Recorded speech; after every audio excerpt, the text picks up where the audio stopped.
పార్లమెంట్లో ప్రధాన ప్రతిపక్ష నాయకుడైనటువంటి రాహుల్ గాంధీ గారు ఎప్పుడు గడిచిన 10 సంవత్సరాలుగా మాట చెప్తున్నాడు ఏమని, ఈ దేశాన్ని ఇద్దరు అమ్ముతున్నారు, ఇద్దరు కొంటున్నారు అని. అమ్మేటోళ్ళేమో నరేంద్ర మోడీ, అమిత్ షా, కొనేటోళ్ళేమో ఆదాని, అంబానీ.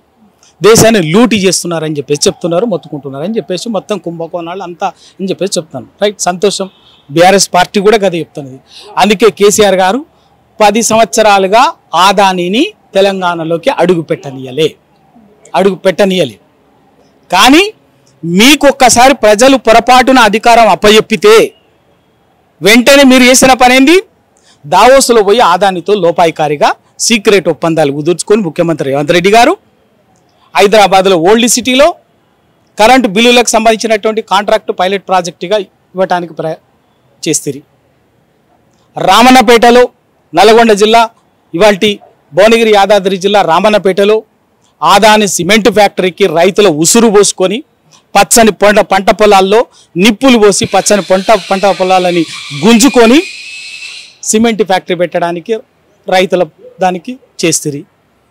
బొగ్గు గన్లకు సంబంధించి సింగరేణి బొగ్గు గన్లు వాళ్ళకి అప్పచెప్పడానికి లోపాయికారి ఒప్పందాలు చేస్తారు. మరి ఎందుకు ఈ డ్రామాలు? 100 కోట్లు తిరిగి ఇచ్చేసామని చెప్పేసి అంటున్నారు వాళ్ళు.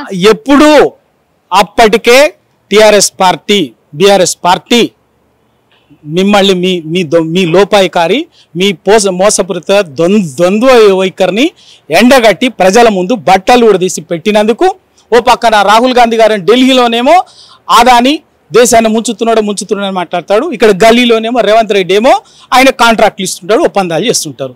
ఏంది ఇది మతలబేంది అని వాళ్ళ ప్రశ్నించినందుకు అదే రాహుల్ గాంధీని దేశవ్యాప్తంగా ఇది ఆయన మాట్లాడుతుంటే ఇదే మీడియా ఆ రోజు వేసిన ప్రశ్నకి అప్పుడు మరి మీ ముఖ్యమంత్రి, మీ అధికారంలో ఉన్నటువంటి తెలంగాణ రాష్ట్రంలోనే మీ ప్రభుత్వమే ఆదానికి కాంట్రాక్ట్లు ఇచ్చింది కదా, 100 కోట్లు ఇచ్చింది కదా అని చెప్తే అప్పుడు ఆయన సమాధానం చెప్పలేక అప్పటికి తీసుకున్నటువంటి.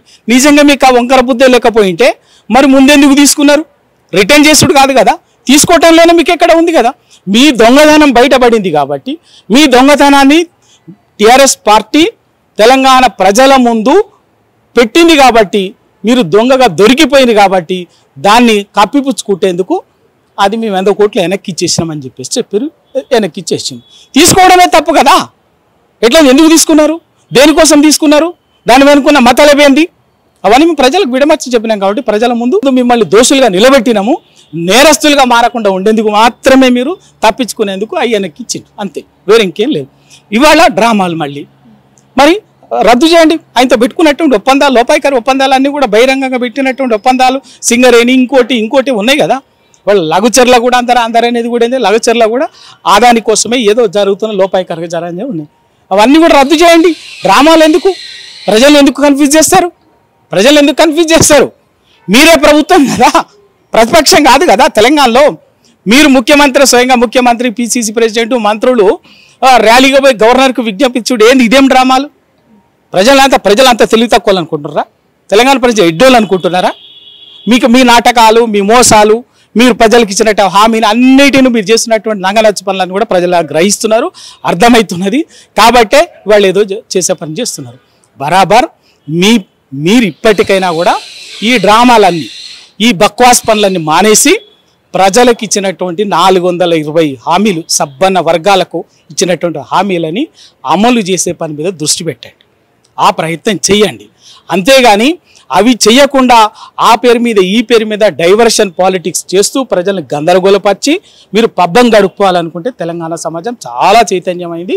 తప్పనిసరిగా మీకు తగిన విధంగా గుణపాఠం చెప్తుంది. మూల్యం చెల్లించుకోవాల్సిందే, దాన్ని వదిలిపెట్టేదేం లేదు.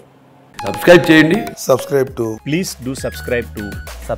Please like, share and subscribe to top Telugu TV. Top Telugu TV.